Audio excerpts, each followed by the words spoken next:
Hello friends, how are you all? Hope so your preparation is going well. आज हम discuss करेंगे, अगर आप आरबीआई ऑफिस अटेंडेंट का एग्ज़ाम देने जा रहे हैं तो ये वीडियो आपके सिलेक्शन और रिजेक्शन के बीच का डिफरेंस बन सकती है। आज हम डिस्कस करेंगे what are dos and don'ts before and at the time of exam. Firstly we will discuss dos. The first thing is keep documents ready. Documents required are admit card, ID proof. ID proof में हमें original भी चाहिए और copy जो हमें admit card के साथ attach करनी है। पासपोर्ट साइज फ़ोटो, एक फ़ोटो हमें एडमिट कार्ड पे पेस्ट करनी है, 2-3 एक्स्ट्रा आप लेके जाएं ताकि बाय चांस अगर अटेंडेंस शीट वगैरह में रिक्वायरमेंट हो तो वहाँ यूज़ हो सके। पेन आपको खुद से लेके जाने हैं और स्टैम्प पैड भी खुद लेके जाना है। लास्ट मोमेंट पे डॉक्यूमेंट्स पैनिक मत क्रिएट करना, अपना पहले ही 1 डे बिफोर अपना रेडी करके रखना सभी documents.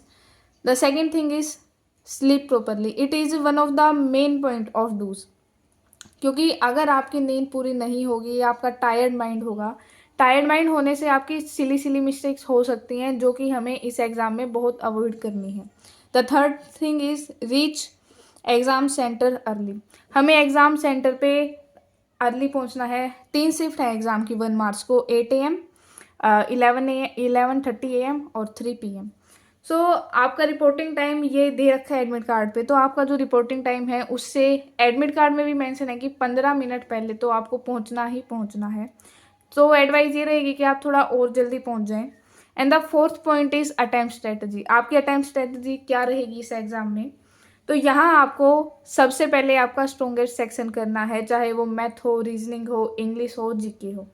Second thing is don't get stuck on one question. कोई भी एक क्वेश्चन है, बाई चांस आपका, मोस्टली ये रीजनिंग सेक्शन में होता है कि काफ़ी क्वेश्चन ऐसे होते हैं जहाँ कुछ ना कुछ हमसे छूट जाता है या कोई पॉइंट रह जाता है तो हमारा वहाँ स्टक हो जाते हैं, तो वो चीज़ आपको अवॉइड करनी है। And the third thing is avoid blind गेसिंग, नेगेटिव मार्किंग है इसमें। तो नेगेटिव आपको ब्लाइंड गेसिंग को अवॉइड करना है, क्योंकि जो जीए और इंग्लिश पार्ट है वो हमें ये लालच देता है कि हाँ ये भी कर लेता हूँ, ये भी कर लेता हूँ। वहाँ हम ये डिफ्रेंशिएट नहीं कर पाते हैं कि कौन सा क्वेश्चंस हमें आता है, कौन सा नहीं आता है। तो हम वो ज़्यादा अटैम्प्ट करने के चक्कर में रोंग को टिक करके आ जाते हैं, तो वो चीज़ आपको यहाँ अवॉइड करनी है, क्योंकि आप जितना हो सके तो उस नेगेटिव मार्किंग वाली चीज़ से बचना है आपको। Now we discuss the don'ts before the exam and at the exam time. So the first thing is don't study new topics. हमें एग्ज़ाम से पहले कोई भी नया टॉपिक नहीं पढ़ना है। एग्ज़ाम से पहले आप कोई भी नया टॉपिक पढ़ोगे तो उससे आपको कन्फ्यूज़न ही क्रिएट होगी। The second thing is don't compare preparation. आप अपनी प्रिपरेशन को कंपेयर मत करो मॉक टेस्ट के स्कोर से, क्योंकि मॉक टेस्ट का स्कोर कहीं ना कहीं किसी प्लेटफॉर्म पे एग्ज़ाम लेवल से थोड़ा हाई है, किसी में एग्ज़ाम लेवल से थोड़ा लो है।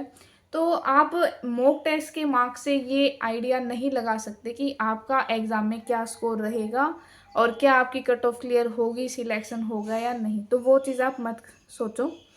The third thing is don't over think cut off. Cut off पे ध्यान मत दो। लास्ट टाइम आपकी कट ऑफ हाई गई थी क्योंकि उस टाइम वहाँ ग्रेजुएट्स वाले भी अलाउड थे। अब की बार सिर्फ अंडर ग्रेजुएट्स हैं, तो मैं ये नहीं बोलूँगी कट ऑफ हाई नहीं जाएगी क्योंकि कंपटीशन है, बट अभी आपको कट ऑफ पे नहीं सोचना है। You have to focus on your attempts, not on result. The fourth thing is don't panic if paper looks tough. अगर वैसे तो एग्ज़ाम टफ आएगा नहीं, बहुत इजी लेवल का आता है, इजी टू मॉडरेट ही आएगा, उससे ऊपर नहीं आएगा एग्ज़ाम। बट फिर भी अगर आपको लग रहा है कि आपका एग्ज़ाम टफ है तो आपको पैनिक नहीं करना है, क्योंकि अगर वो एग्ज़ाम आपके लिए टफ है तो वो सबके लिए ही टफ होगा, और एग्ज़ाम टफ आएगा तो वही बात है, कट ऑफ लो चली जाएगी। And the fifth thing is don't sleep late. रात को लेट मत सोना, टाइम से सोना, क्योंकि late night revisions reduce accuracy next day. आप रात को लेट सोओगे, नींद पूरी नहीं होगी, टायर्ड माइंड रहेगा, तो सिली सिली मिस्टेक्स होंगी, एक्यूरेसी नहीं रहेगी।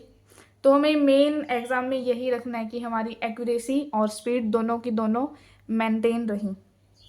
सो फ्रेंड्स, ये थे आपके dos and don'ts before the exam and at the time of exam. So friends, जो चीज़ें मैंने आपको इस वीडियो में बताई हैं ये ऐसा नहीं है कि आप लोगों को नहीं पता है, सबको पता है ये चीज़ें क्या करना चाहिए क्या नहीं। बट डिफरेंस यहाँ आता है कि पता होते हुए भी हम इन चीज़ों को फॉलो नहीं करते हैं। अब ये वाला पॉइंट है स्लीप प्रॉपरली वाला, सबको पता है कि अच्छी तरह नींद लेनी चाहिए एग्ज़ाम से पहले, बट नहीं करते हैं लोग। डॉक्यूमेंट्स अपना पहले ही रेडी रखना है। और दूसरी थिंग जो मैंने आपको बताई है, ये स्टडी, कोई भी नया टॉपिक हमें नहीं करना है। तो ये चीज़ मेन पॉइंट है जो एस्पिरेंट्स करते हैं एग्ज़ाम से पहले। उनको लगता है कि ये वाला कर लेते हैं, ये कर लेते हैं, वो ऐसे करते करते कुछ नए टॉपिक्स भी रिवाइज़ कर जाते हैं। और वो नए टॉपिक रिवाइज़ करते ही उन्हें ये फील होता है कि ये टॉपिक हमें नहीं आता है, या इसमें ऐसे नहीं था, ये था, तो वो चीज़ कन्फ्यूजन क्रिएट करती है। तो आपकी जो बाकी प्रिपरेशन आपने कर रखी है, कहीं ना कहीं उस चीज़ पे भी फिर उसका अफेक्ट आता है। तो ये चीज़ें आप बिल्कुल मत करना। और जो मैंने आपको डूज़ और डोंट्स बताए हैं, इन पे अच्छी तरह फोकस करना। All the very best.